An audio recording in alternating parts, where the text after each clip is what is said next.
Welcome to the D6 Family Ministry Podcast, a place where ideas, principles, and personalities come together to give you a ministry advantage that empowers the church and home. I don't know anything more important in our society or in the kingdom of God than to help the church, help the family. Discipleship is not an event, it's a way of life.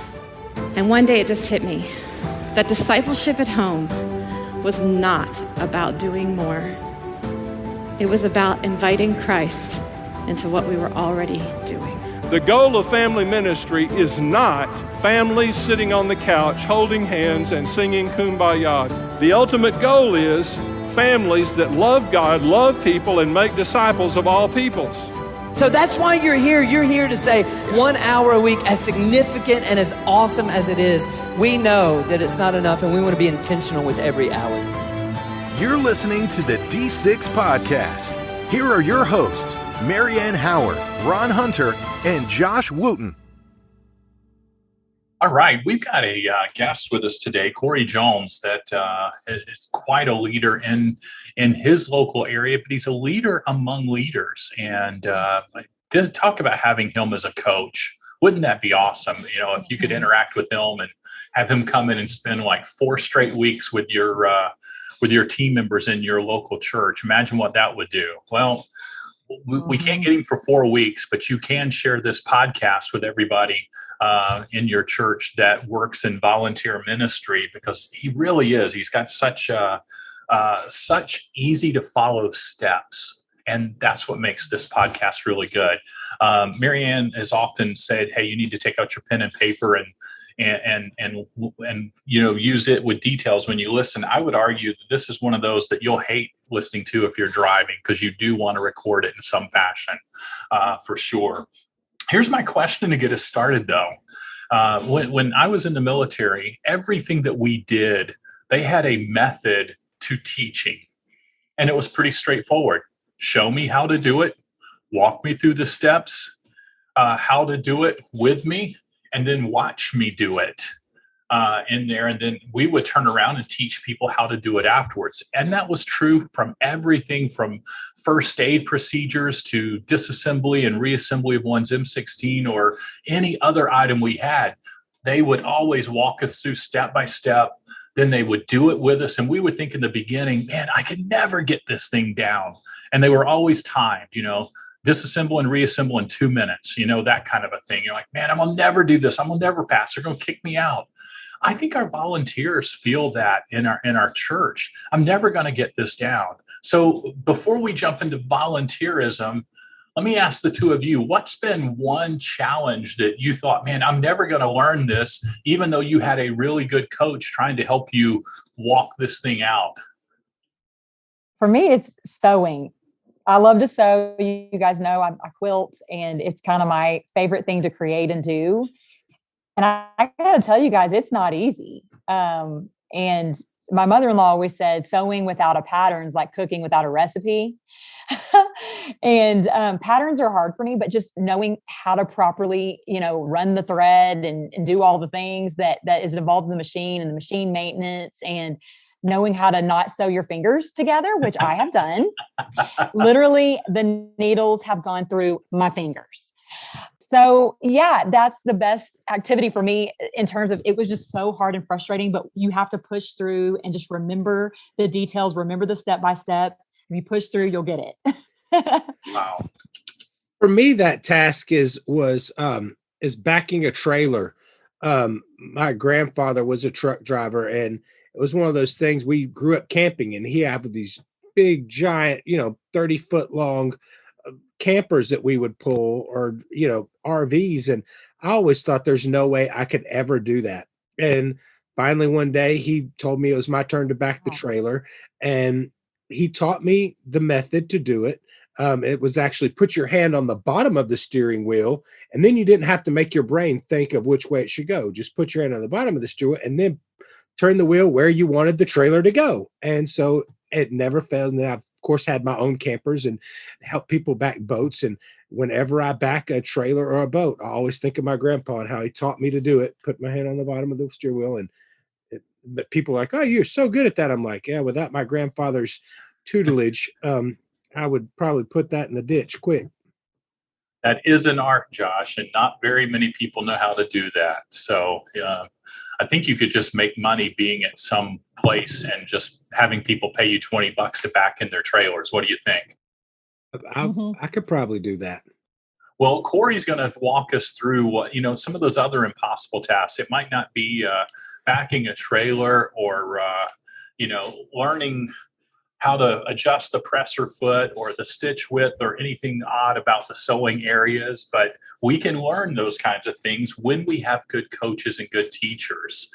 Before we jump into that, let me kind of just pause for a minute and tell you about one area that we've just launched a new website for our organization that has really cool video and some opportunities for you to come alongside and help some key areas.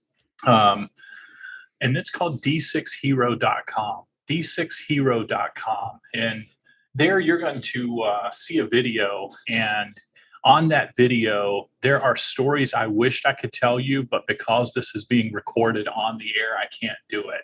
But let me kind of preface and say, you're going to see some underground ministry in closed access countries.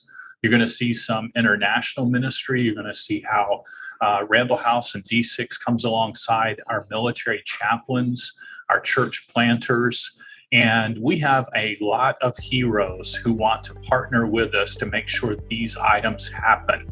And we want to invite you to have that opportunity to join in with us. By the way, that's what volunteerism is, inviting people in to share ministry. And Corey Jones is going to help you do exactly that. And he's going to be an incredible coach. So let's listen to our coach, Corey Jones, as we learn from him on how to best equip our volunteers.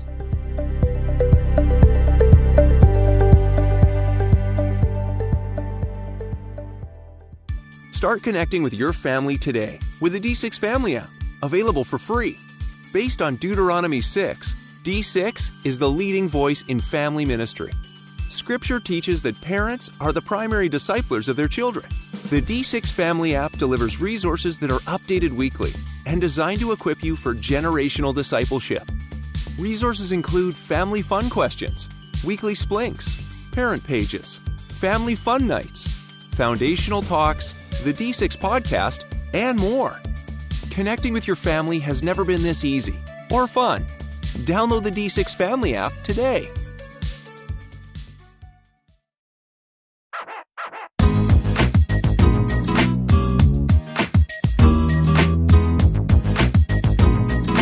Corey Jones is the executive pastor at Southern Hills, the church at City Station in Carrollton, Georgia. He strives to be an opportunist, learner, and helper, and wants to help leaders take their next step in personal development. Corey, what's up? I'm at the D6 conference hanging out with David Jones, and I'm Corey Jones. So yes, my brother from another mother. It's a beautiful moment. I love it. We haven't quite yet figured out if we are related, but we are assuming it has happened somewhere. Most likely. Yes. You're my dad or uncle or something. I can assure you that neither one of those is true. We're off to a great start here. I agree. Well, we're talking about something that is very near and dear to your heart. We're talking about 3 views of eschatology today. Oh, yes. Yeah, I'm going to throw you a curveball, too, if you're going to do that to me. No, we're talking about actually a really important topic that a lot of people need help with, and that's volunteer development. Something that every church needs and not every church knows how to do. It can be a huge struggle. So before we even get into that development aspect, though, I got to ask, where are you finding your volunteers? Because this is such a struggle for many. Are you bribing them? Are you blackmailing them? How are you finding these people? Oh, man, a whole lot of bribery, a lot of money. No, I work in a church, so we don't have those options. I try to recruit everywhere I can. A lot of it is doing like what Jesus did. He would approach people. He would talk to them and maybe their brother. It wasn't you're off limits, you're broken, or you don't fit the model exactly what I'm thinking.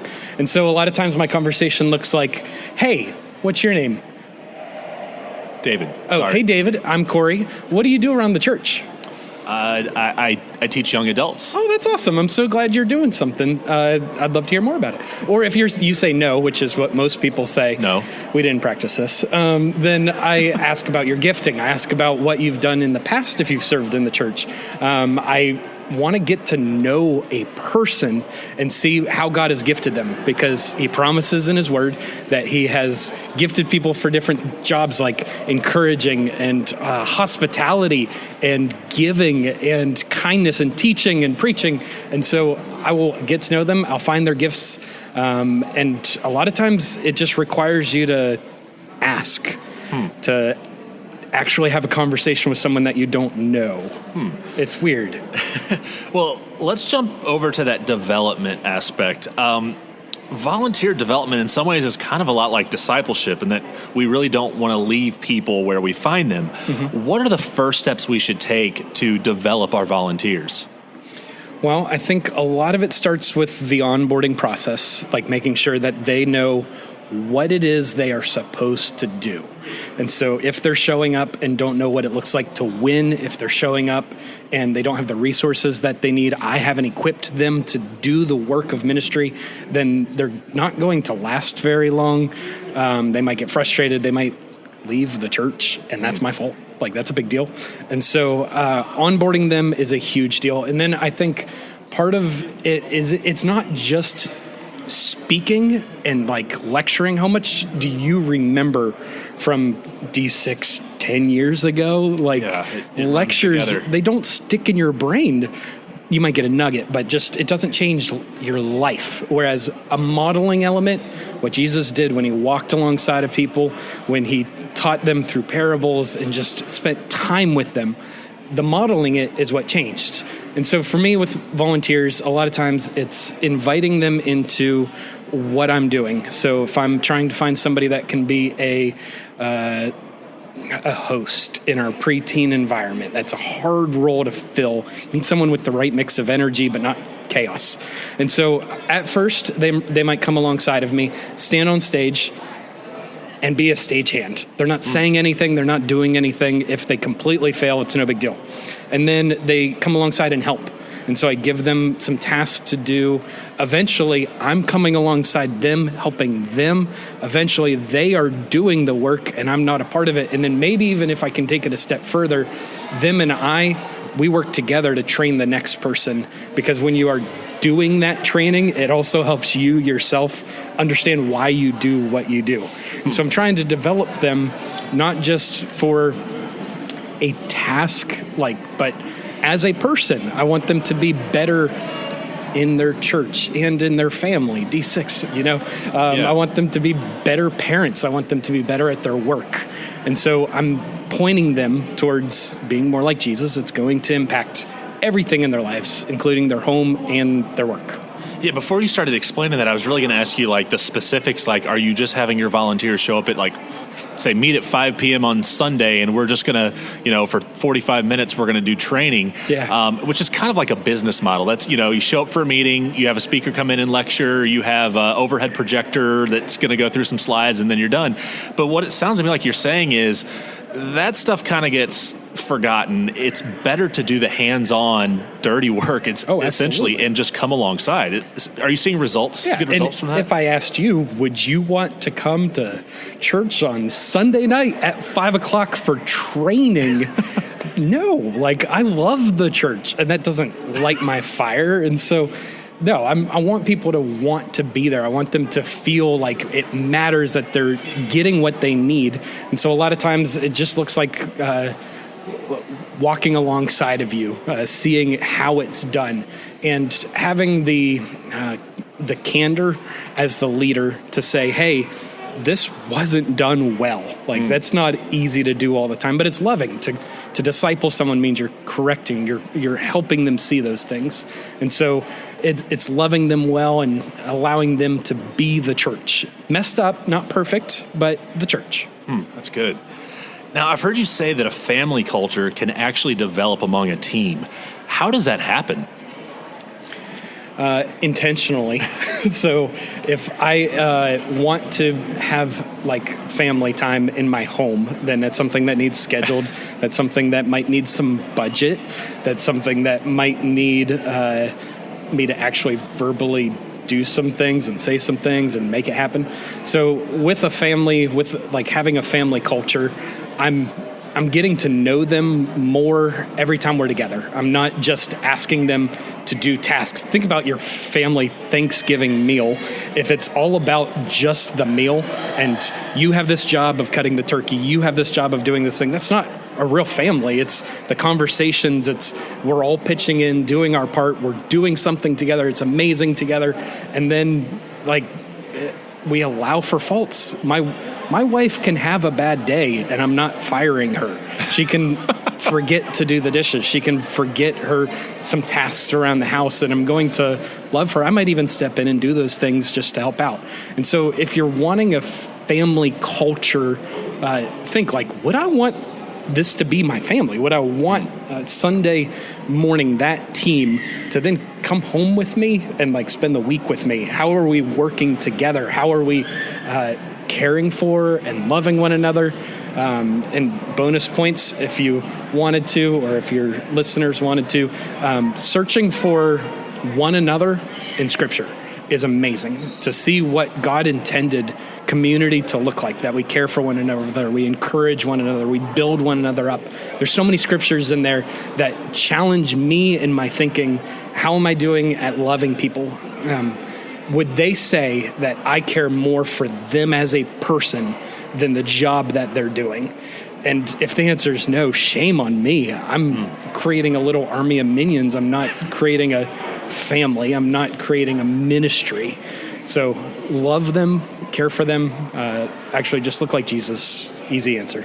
I want to ask you about delegation. Delegation is tough, and so many ministry leaders struggle to utilize their volunteers because they really want to do everything themselves. And maybe they don't want to, but they feel like that is the only way that things are going to get done like they want it to get done. What would you say to those leaders who struggle to delegate?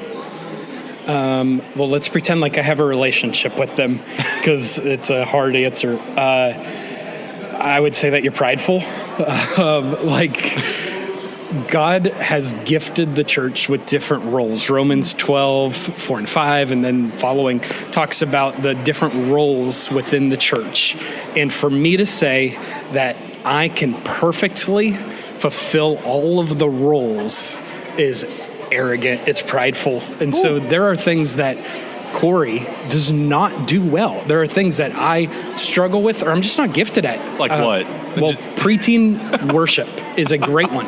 Corey is, I love to worship, but honestly, I'm more reserved. I'm not as jump around, and preteens like to get out some energy.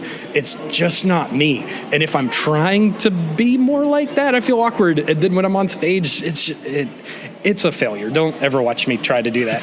It's not my gifting. And so the church is built best when people are using the giftings that God has given them. And if I am saying, you can't do that as good as me, like, that's arrogant. There's things that people do so much better than me. And it's not just this kids ministry world. I would say in every element of the church. I stepped into the executive pastor role, and honestly, I'm pushing in on it weird compared to most executive pastors, because I came from the kids ministry world. I didn't do it all myself. And so I'm looking for volunteers that love taxes, that is their gift. I'm looking for people that want to file PPP loans. Like, I didn't do any of that. I found a volunteer that is a CFO of his company, and he's using his gifting. And so, leader, if you are sitting there going, I can't find someone to do these things, I would push in. I would say maybe you're not looking hard enough, or maybe you have a level of arrogance that you've allowed pride to make you think you can do it better than everyone else, and that's just not true. Corey is speaking the hard truth right now, speaking it in love, but speaking the hard truth. Good stuff there. Well, there's also the other extreme. Sometimes we can go to the same people over and over and over because we know that they'll always say yes. How can we make sure we're not overworking our volunteers and actually pushing them towards burnout? So relationships are huge. I would have a regular conversation with people. David, if you served in my ministry, I would say, like, how often are you at the church? I would want to know, are you coming to Monday night? We have a re-engage ministry for couples. It's wonderful. But if you're coming Monday night for that, you're serving in our Tuesday night young adults thing.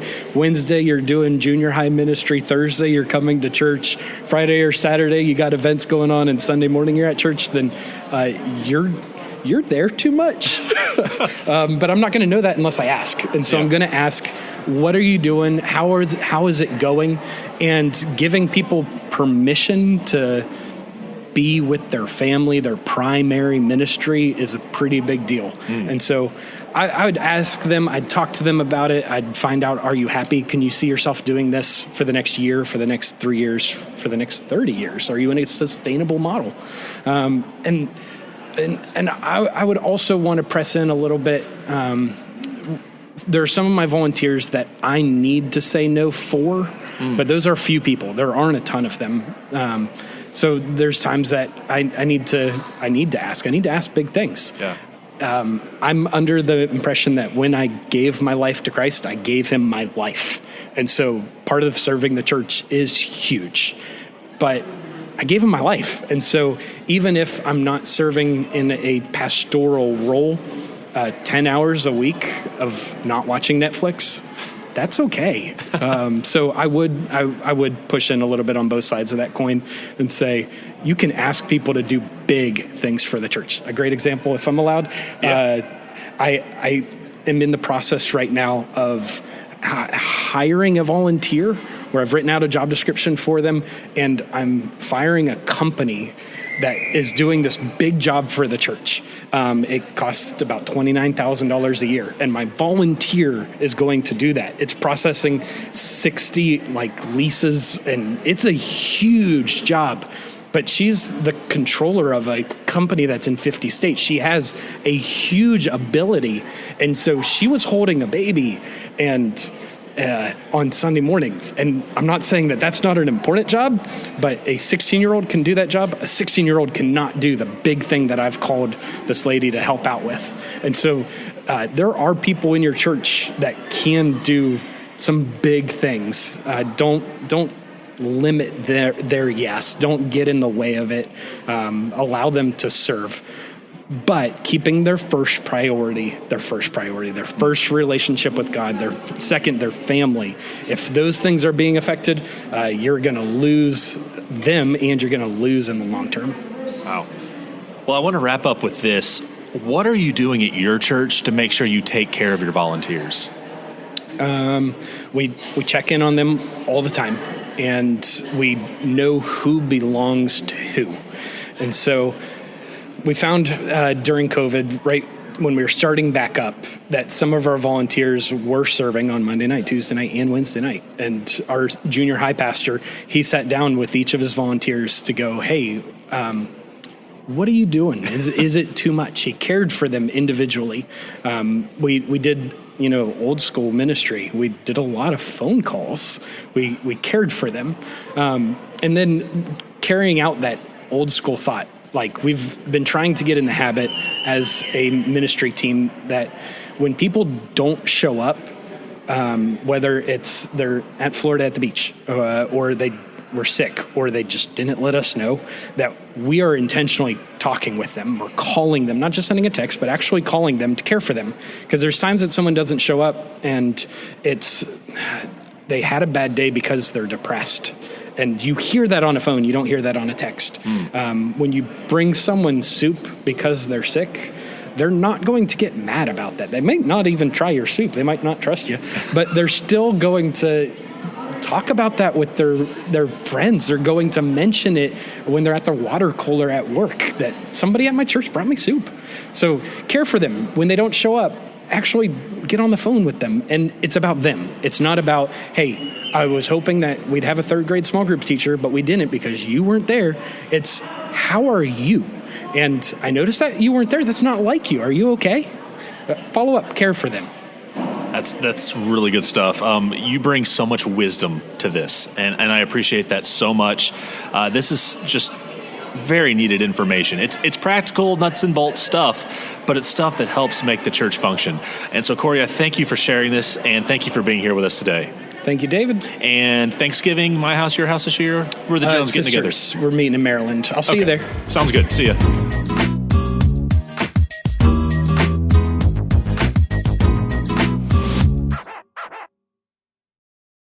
You know, what I loved about that is he makes what is seemingly a sometimes impossible task to recruit and to train more volunteers. It's probably a pain point that everybody within ministry, and specifically children's ministry or student ministry, may face. But one of those things that he does is make it very simple and gives you just the steps to take. You know, he mentioned to recruit like Jesus, and Jesus just said, "Come follow me." And so he allows his volunteers just to mirror and follow him. And one of the questions that he asks, and you know, the way he goes about recruiting is, "Hey, where do you serve?" And in our church, we actually have, you know, two questions we try to ask everybody to develop this, what we like to call a sit one, serve one culture, where you come to church one service and worship, and then you serve another service. But we ask people two questions. We ask, say, "Hey, where do you serve, and what small group are you a part of?" Because we believe those two things are very crucial to discipleship, and that's what we want. So I love to see other churches doing those things. It's a validation for me as a ministry leader, but also being able to learn and to be reminded of some of those valuable tips he gave, like don't dump and or delegate and dump. You know, you just can't delegate and leave them to be out there. You got to continue to train. And I love that he said, you know, sometimes people aren't going to do it like you do. Give them permission to fail and maybe not do it so well. But it was a great podcast that I got a lot out of. You know, one of the things that I think ministry leaders want to do is they want to call that meeting. And he thought, you know, that's the last thing people want to do is have a meeting, one more hour at church, one more item, and getting people together. And he emphasized the importance of 101, almost, you know, find people to let shadow you for moments, not even for the whole service, but spend 5 minutes or 10 minutes with them during the time at church on campus and then apart. Marianne, that's a big component to D6 Plus that also provides volunteer training in a one-on-one setting outside of church too, isn't it?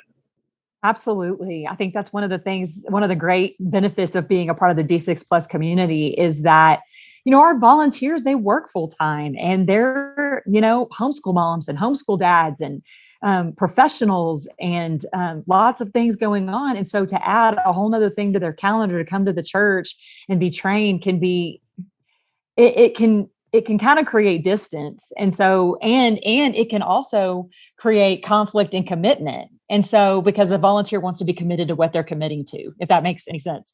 And so what D6 Plus does is it allows you as the ministry leader to train them where they are. You know, I leave and I pick my kid up from school. And one of the places that D6 Plus pours into me as a mom and as a volunteer is in the car line. That's where I have a little extra space and time. And so ministry leaders, let me just encourage you.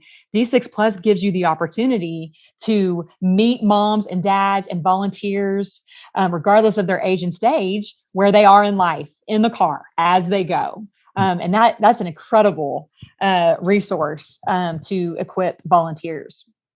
One of the things that I was really challenged by, guys, and I'd love to talk about it for just a minute, is when he talked about the value in creating family culture within his volunteer team. I'm just going to be really vulnerable here. I think I think forward a lot as a leader, and he really called my heart to be still and make sure that I'm taking time to know my people personally. I think as leaders, we can get so far out in vision and we push vision that we miss people and pain in our organization. And so I was really encouraged and challenged by that. What about you guys? I loved what he said about creating the family culture. It reminds me of a D6 author, Timothy Smith, and he he said this quote one time at a workshop. He said, "If we ran our businesses the way we run our families, it would be chaotic." And so often, you know, we put all this focus on order and mission and other areas of our lives, but we don't develop mission statements for our family. And we just kind of allow the tyranny of the urgent to drive our families versus being very intentional with how we spend our time and what we prioritize in some cases.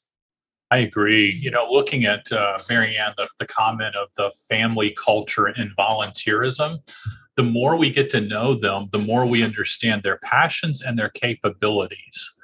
And, we tend to refer people to a small circle because we don't know people beyond a small circle. Right. And the other part of that he challenged me, and I'm sure he challenges other leaders with, because if you're in leadership, and I learned this early on in my studies of leadership, and something we don't like to admit and we don't like to talk about, but if you're in an area of leadership, you have some narcissism in you. You have some pride issues.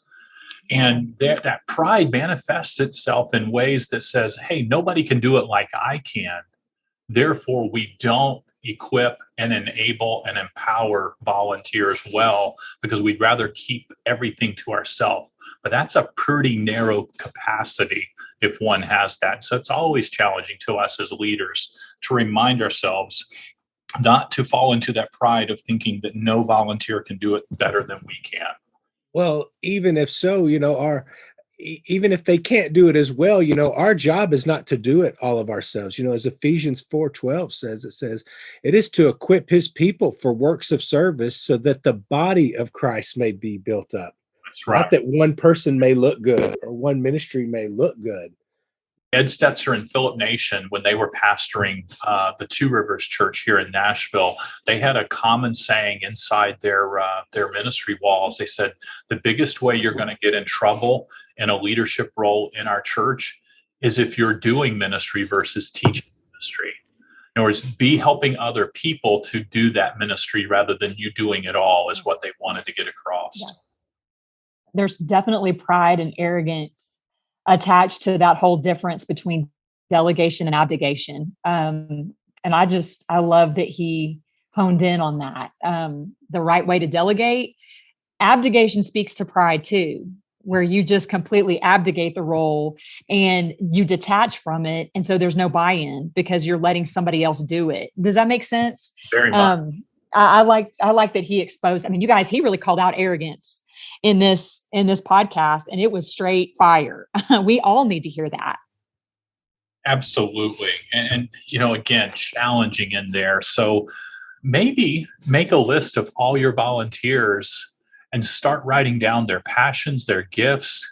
Hopefully you've got a database, whether it's in your mind, in your phone notes, or in an actual computer database somewhere, but you're tracking, and you don't just look through it for, hey, who can I get to do something? You're looking through it, praying over your volunteers, connecting with them on a personal level. So let me challenge you to go further than just seeing your volunteers as a means to an end, but minister to them while you're coaching them.